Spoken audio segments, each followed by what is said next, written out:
Déjà, qu'est-ce qui vous a poussé à dire oui?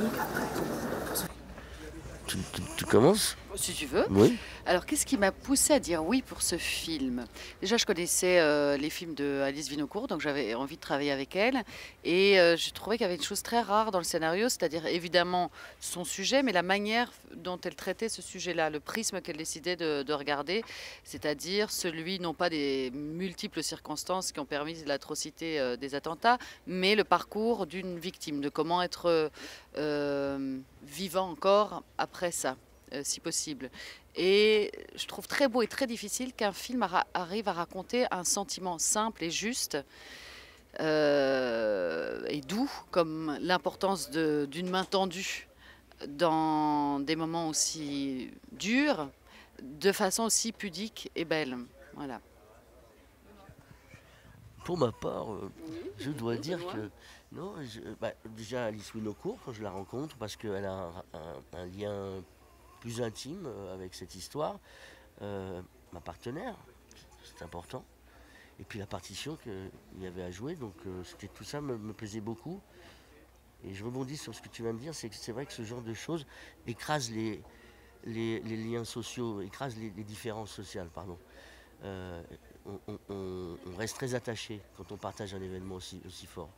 Mais moi j'aimais bien le fait que Thomas soit en retrait par rapport à tous ces gens, ne se présente pas comme une victime, que lui a l'impression finalement d'être un petit peu au-dessus de ça. Et c'est un type plus individualiste, voilà, c'est un ancien trader, donc il se redécouvre, il s'humanise, je pense, avec cette blessure. Et puis il y a l'amour à un moment donné qui arrive et qui est inattendu pour lui.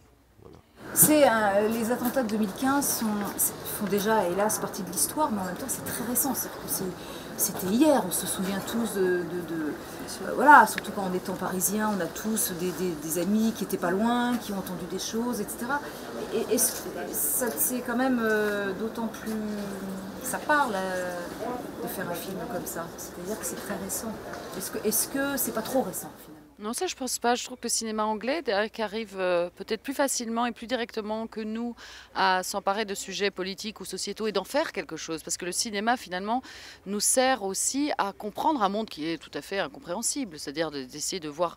Moi j'ai vu quantité de documentaires, lu des bouquins sur qu'est-ce qui avait permis cette chose-là, et on n'en a jamais fini. Mais de le comprendre à un niveau presque émotionnel, là ça me semble être quelque chose d'important. Parce que ce que racontait Benoît sur l'idée de ces gens qui avaient vécu ce trauma-là et qui pouvaient finalement retrouver un sens à l'existence qu'en partageant cette expérience-là avec d'autres personnes.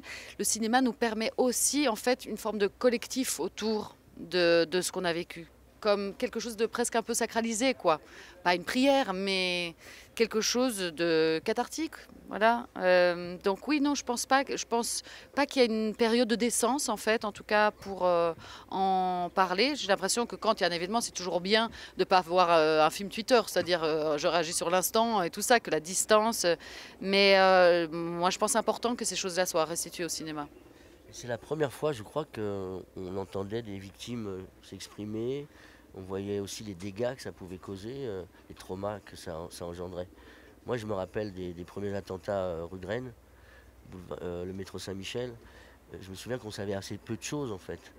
Et aujourd'hui, on arrive plus à communiquer. Les médias sont un peu plus, voilà, rentrent un peu plus dans le sujet. Et donc là, de parler des gens qui se réparent, qui essayent de se réparer, de retrouver oui, une existence et qui bouleverse en fait la leur totalement parce que leur lien affectif explose. Hein. C'est ça qui est terrible. Hein. C'est qu'on peut plus se reconnaître. On a besoin de trouver. Ils ont besoin de se reconnecter les uns les autres. Ils se reconnaissent. C'est ça qui est fou. Et puis ça devient des gens qui sont pour la vie liés à jamais. Quoi. Est-ce que vous avez rencontré beaucoup des victimes des attentats de 2015? Est-ce que vous en voilà, pour les besoins du film? Ouais, moi je voulais pas en fait. Ça me gênait un petit peu. Ça me gênait. Non, non, non. Vous avez lu des témoignages, des choses comme ça? Non, parce que de mon expérience, j'ai rencontré des gens qui avaient des militaires, j'ai rencontré des gens comme ça qui avaient vécu des choses et en même temps, ça me parlait, peut-être des choses personnelles moi dans ma vie qui ont fait que non, je n'ai pas eu le besoin. Non. Je comprends assez bien le sentiment de Benoît. Je ne sais pas si on peut arriver à le comprendre de l'extérieur sur la gêne. Moi, je ressens ça aussi. Il y a quelque chose où tout d'un coup, je vais entendre pour restituer, pour prendre un peu, pour quelque chose là-dedans qui ne convenait pas non plus ni à ce qui me semblait nécessaire pour faire le travail que nous demandait Dalice, ni même dans une démarche morale. Il y a quelque chose qui n'allait pas. En revanche, à titre personnel, même, voilà, j'ai écouté énormément et peut-être davantage, sachant que j'allais faire ce film, d'émissions que je continue d'écouter. C'est-à-dire, moi, comment les victimes vivent le procès, ça m'intéresse terriblement, par exemple. Donc j'ai écouté énormément de choses. La seule personne que j'ai vue véritablement, c'est une psychiatre, psychologue qui s'occupait du trauma. Et c'était intéressant d'avoir une réflexion presque théorique du coup sur la mémoire traumatique, la distanciation, enfin la dissociation même, la sidération, ce que ça pouvait créer sur la mémoire, les différents niveaux de trauma, la possibilité de s'en sortir et comment, quels facteurs, voilà, plus théorique finalement que sur des choses plus émotionnelles où j'ai l'impression que respecter ça, c'était pas forcément en disant en posant des questions, en essayant de restituer quelque chose. Ça passait pas par ce biais-là. C'est gênant, c'est presque obscène quand même de s'inspirer de gens quand même. Ah non, mais ça c'est autre chose, que les victimes aient besoin de parler complètement. C'est-à-dire que sur un travail d'acteur, ça me fait penser à un moment où nous on a commencé le tournage par la scène de l'attentat et je me souviens d'un figurant qui me dit « Ah bah on a l'impression de l'avoir vécu ». Je dis « Non mais mon chou, tu peux manger un balisto juste après, on n'a rien vécu du tout. Rien vécu du tout ». Faut quand même... On ne peut pas se comprendre ce que ces gens ont vécu. On est à une trentaine de kilomètres de Nice, donc de la promenade des Anglais. Quelques mois après ces fameux attentats de 2015, il y a eu l'attentat de Nice. Est-ce qu'il y a une résonance particulière d'être à Cannes aujourd'hui avec ce film, alors que toute la population finalement de cette région a été meurtrie par ça? Voilà, je voulais avoir votre sentiment par rapport à ça. Non, je vous avoue qu'avec tout le respect que je peux ressentir pour ces événements, je n'ai pas du tout fait le lien aujourd'hui avec ça.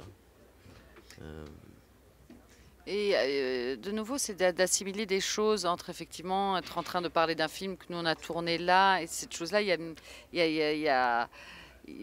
c'est difficile de les unir complètement. Surtout que, enfin, je veux dire, sur l'attentat de Nice, c'est une chose qui reste extrêmement présente. Mais après, juste avant vous, on a fait des interviews pour la presse internationale et j'ai rencontré des gens de plein de pays différents et chacun a une histoire, malheureusement, qui a une proximité avec les attentats. C'est-à-dire que le monde est touché de manière très globale par ça, donc on pourrait se déplacer ailleurs, qu'on y trouverait probablement une résonance. C'est aussi pour ça que les films sont importants, c'est-à-dire que malheureusement, on ne parle pas d'un problème régional. Hein. Et vous trouvez ça gênant? Parce que les dates correspondent, c'est ça? Non. Ah non, je crois pas. Non. On est juste à côté d'une ville qui était meurtrie par quelque chose de terrifiant. En revanche, il parlait quand les films sortent sur ces sujets-là, est-ce que ça correspond à des dates évidemment précises? C'était plutôt une proximité géographique. En fait. Oui. Voilà, nous, ce qui était particulier, c'est qu'on a tourné au début du procès, quand le procès a démarré. Donc il y avait des résonances partout. Ça, c'était particulier. Virginie, depuis quelques années, vous avez orienté votre carrière vers des rôles de plus en plus forts, des choses graves, des rôles différents de vos débuts. Est-ce que si là on vous proposait une petite comédie ultra légère, vous pourriez très facilement repasser à la comédie? Ah oui, tout plaît dans ce que vous venez de dire, sauf petite. Petite comédie ultra légère, une grande comédie légère, oui d'accord, avec joie, mais bien sûr. Parce que de nouveau, je pense qu'il y a moyen de parler par la comédie de plein de choses super. La comédie, ça permet une distance par rapport aux choses. Benoît a tourné dans une comédie là que j'ai très envie de voir de Quentin Dupieux, Incroyable mais vrai. Non, bien sûr, moi j'adore ça en tant que spectatrice. Est-ce qu'on vous propose plus finalement depuis qu'on vous a découvert, sur des rôles plus peut-être plus sérieux, on va dire.